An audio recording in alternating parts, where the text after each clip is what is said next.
Presidente do Tribunal de Contas da União, Bruno Dantas, está conosco, está na CNN. Nós o recebemos nesta manhã de quarta-feira para a gente poder falar de diferentes assuntos, incluindo que o TCU deu sinal verde, para novos investimentos bilionários em concessões de rodovias e para uma solução definitiva para aquele impasse envolvendo o Aeroporto Internacional do Galeão. Presidente, o nosso cardápio está enorme aqui, então já começo agradecendo a sua gentileza de estar conosco aqui na CNN. Bem-vindo. Eu que agradeço, é um prazer muito grande, Elisa, estar aqui junto com vocês na CNN. Vamos em frente, então. Eu quero começar aqui lhe ouvindo, presidente, sobre esse sinal verde do TCU para novos investimentos bilionários. O TCU, eu vou dizer aqui que é os olhos da sociedade na fiscalização de como é utilizado o nosso dinheiro público, Vem de arrecadação, vem dos brasileiros e o TCU é o nosso braço de fiscalização. Como é que haveriam de ser essas novas concessões, que são bilionárias, para poder, quem sabe, melhorar as estruturas das rodovias no país? Elisa, para entender a decisão de ontem do TCU, é preciso lembrar que houve, no começo da década passada, ali 2011, 2012, uma série de concessões de infraestrutura de transportes, rodovias, ferrovias, mas principalmente aeroportos. E lembrar que em 2012, 2011, nós tínhamos grandes eventos para acontecer no Brasil.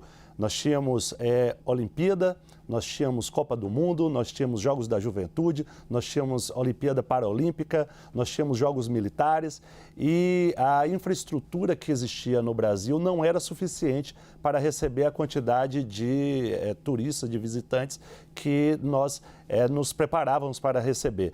E aí foram feitas concessões, que é uma forma de se transferir das mãos do governo para empresas privadas uma parte dessa infraestrutura. Eu vou concentrar nos aeroportos, já que você citou o Galeão.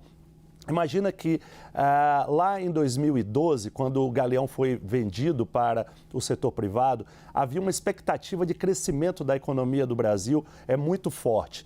O Brasil vivia um momento de muita bonança e não se imaginava que nós poderíamos entrar em crise logo em seguida. O que aconteceu? O Galeão foi vendido por 20 bilhões de reais, afora o caderno de investimento. Significava que a empresa que comprasse o Galeão teria que dobrar o terminal de passageiros, teria que construir mais um número X de pistas, teria que fazer vários investimentos para tornar aquela infraestrutura ainda melhor e a qualidade do serviço ainda melhor. O que se seguiu de 2012? O Brasil entrou numa recessão terrível, a Lava Jato começou. A empresa que havia comprado o Galeão foi uma das empresas mais enredadas na Lava Jato e, com isso, o Brasil entrou numa espiral negativa que durou quase uma década. Quando nós nos preparávamos para melhorar a economia, tivemos a pandemia de Covid-19. E, por fim, a guerra na Ucrânia. Perceba que aquele cenário que foi traçado lá em 2012 não se concretizou. O que aconteceu nesses 10 anos, nesses 11 anos, só para usar esse exemplo? Vários investimentos que foram pensados não foram realizados. A empresa que tinha uma expectativa de arrecadação durante esse período, porque haveria a intensificação do fluxo de passageiros, também se frustrou. É uma empresa que está sofrendo prejuízos ano após ano milionários. Com isso, é absolutamente natural que ela reduza a quantidade de investimentos e, consequentemente, há também uma piora na qualidade do serviço. O TCU decidiu ontem que essas concessões públicas que estavam caminhando para um desfecho de devolução, o que levaria o governo obrigatoriamente a realizar novas licitações, só que realizar uma licitação de um aeroporto, de uma ferrovia, de uma rodovia, não é algo que se faz de um dia para o outro. É preciso estudos, é preciso verificar quanto vale aquela concessão no valor presente, é preciso atrair investidores e, com isso, nós levaríamos aí 2, 3 anos para realizar uma nova licitação. Qual o problema disso? É que, como o concessionário não sai, ele vai continuar prestando um serviço de péssima qualidade durante esses 3 anos, até que a nova licitação se realize, e o cidadão tendo o pior dos mundos, porque ele paga caro por uma tarifa de um serviço e não tem a qualidade que se espera. O TCU disse ontem que esses contratos que estavam para serem rescindidos amigavelmente, eles podem ser renegociados em vez de ir para uma nova licitação. E com isso, os números que o Ministério dos Transportes e o Ministério dos Portos e Aeroportos mostram, fala de 40 bilhões de reais de investimentos privados, não é dinheiro do orçamento, é dinheiro privado que vai ser destravado para investir nessa área de infraestrutura, e ao longo de 10 anos fala-se de aproximadamente 80 bilhões de reais. Essa é a situação que nós temos a partir da decisão de ontem, que teve como relator o ministro Vital do Rego. Vou chamar aqui os nossos analistas, ministro, porque a gente tem muitas perguntas. O cardápio é grande aqui para aproveitar a sua presença. Já estão na tela Gustavo Uribe, Basília Rodrigues. Basília, por favor. Obrigada, Elisa. Ministro, super importante esta pauta da infraestrutura, né? Porque é uma questão urgente. O Brasil já está sentindo os efeitos pela falta desta organização de, por exemplo, uma malha turística, né? Mais hotéis para ofertar aos turistas, por exemplo. Agora, ali na região norte, está tendo os diálogos amazônicos e as pessoas que estão participando de lá, especialistas, políticos, relatam essa dificuldade de encontrar um local para ficar hospedado ou pegar uma via e chegar facilmente, né, ter acesso ao local do evento, justamente porque falta essa infraestrutura ali para a região. Isso é um aperitivo, talvez, o que o Brasil poderá enfrentar na COP, né, já que iremos sediar a Conferência Climática. Mas a minha pergunta tem a ver com a Agenda Verde. Na semana que vem tem a Cúpula da Amazônia, que reúne 15 países detentores de florestas tropicais ou que estejam envolvidos em ações de preservação destas florestas. O senhor é presidente da Intosai, que é um organismo internacional que congrega tribunais de contas de diversos países. Até a gente entrevistou o senhor aqui no Live CNN quando aconteceu a sua escolha para o cargo. Eu queria saber como que os órgãos de controle estão envolvidos neste combate ao desmatamento de áreas verdes e a própria questão das mudanças climáticas no mundo, né? Obrigado pela pergunta, Basília. Essa é uma agenda que me encanta, que me motiva muito. As instituições superiores de controle, que é o nome técnico para o que nós temos aqui no Brasil chamado TCU, elas têm uma agenda global que vai desde infraestrutura até fiscalização, por exemplo, do sistema financeiro, até também, claro, a proteção do meio ambiente. Aqui na América Latina, nós já tínhamos liderado uma auditoria regional em áreas protegidas. O que é isso? Nós identificamos todas as áreas de proteção ambiental e fizemos auditoria na forma como cada país da América Latina vem conduzindo essas áreas de proteção ambiental. Saber se existe um plano de manejo adequado, saber se existe concessão de florestas, saber se existe enfim, uma forma sustentável de explorar essas áreas protegidas. Essa primeira grande auditoria que foi feita aqui na América Latina nos impulsionou para uma agenda maior, que é a agenda mais urgente do mundo, que é a agenda do clima. Todos nós sabemos que o aquecimento global tem sido discutido amplamente no mundo. O Brasil, infelizmente, ficou patinando ao longo dos últimos anos, mas, felizmente, nós temos agora voltado os nossos olhos para essa agenda do clima.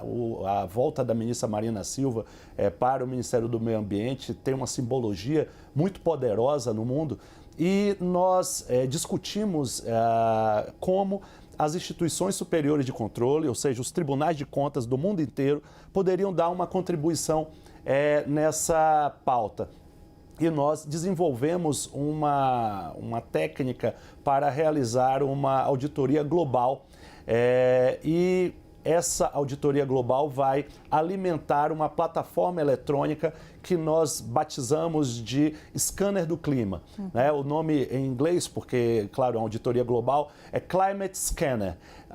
Com isso, a nossa ideia é estabelecer indicadores para verificar como cada país está se comportando para atingir as metas daquele Acordo de Paris, que foi assinado em 2015, e que estabelece metas de redução das emissões de carbono. E aí nós temos de tudo, né? Nós temos redução de desmatamento, nós temos redução de queimadas, nós temos substituição de parque tecnológico por máquinas que poluem menos. Então, há um cardápio importante de medidas que os países precisam adotar.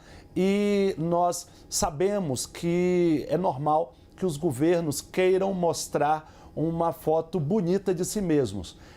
E aí é que entram os tribunais de contas do mundo inteiro, como instituições independentes que se organizam na INTOSAI.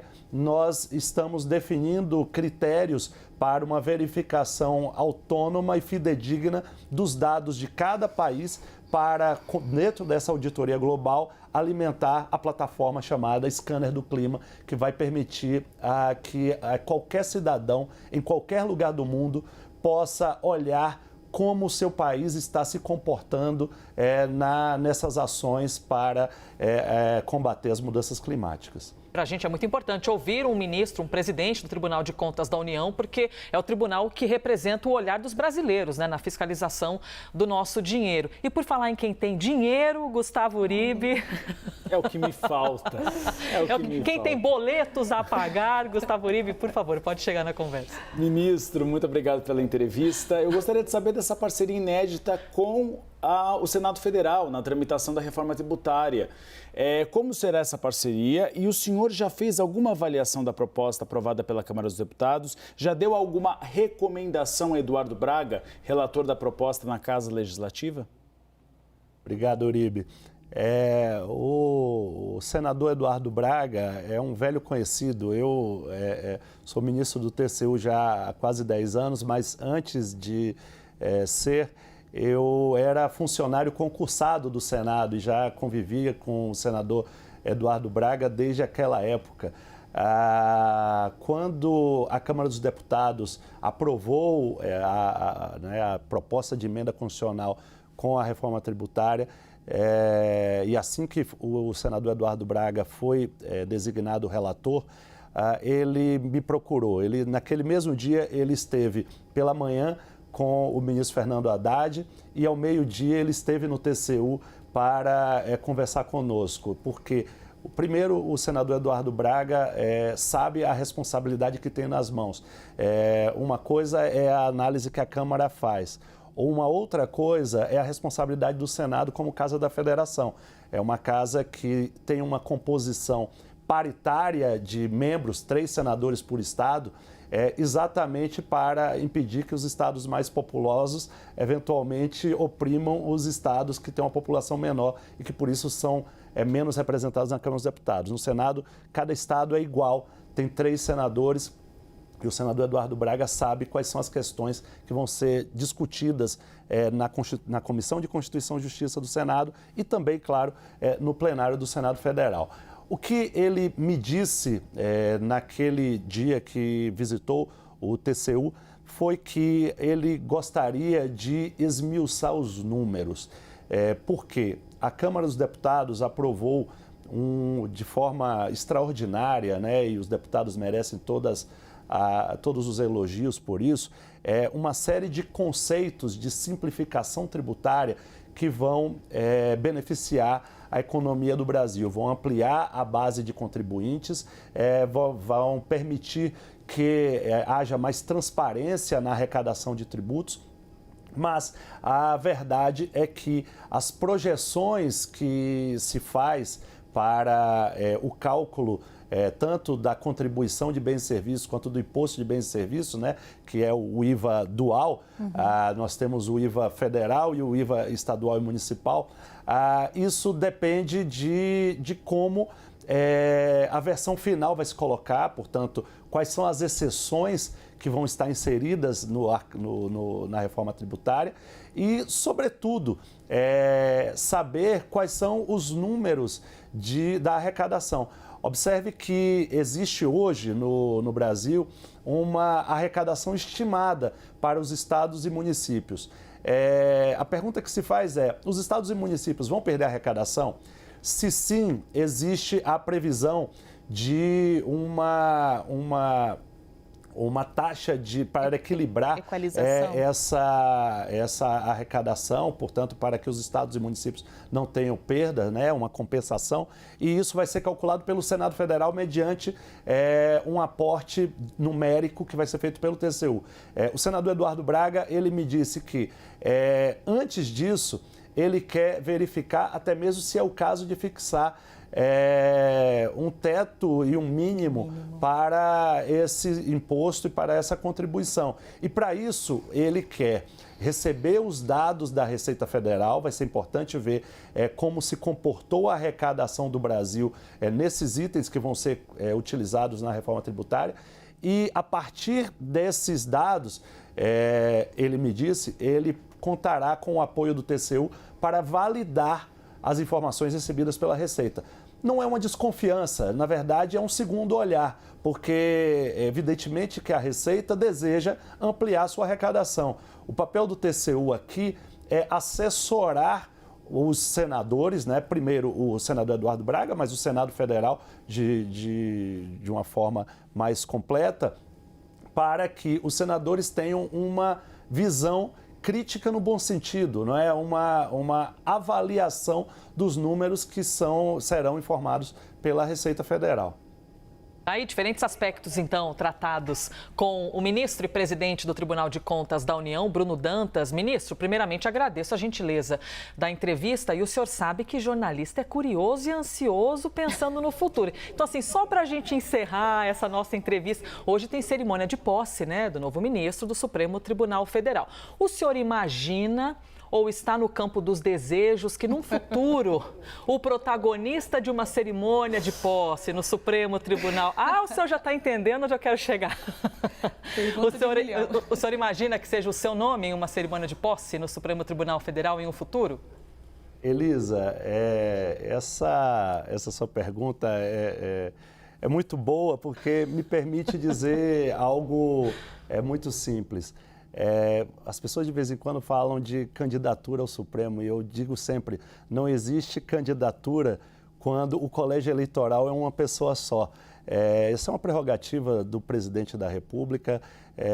Acredito que quem se dedica a estudar o direito, né, como é o meu caso, mas é o caso de tantos outros atores em Brasília e no Brasil inteiro, pode imaginar que um dia chegará ao posto mais elevado do judiciário brasileiro.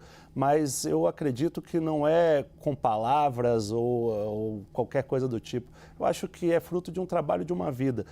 Não dá para dizer que se sonha com isso. Trabalha-se e aí o tempo diz o que vai acontecer. Perfeito. Bom trabalho, então, para o senhor à frente da presidência do TCU. Bruno Dantas, presidente do Tribunal de Contas da União. Muito obrigada mesmo. Bom dia. Obrigado e um abraço a todos vocês.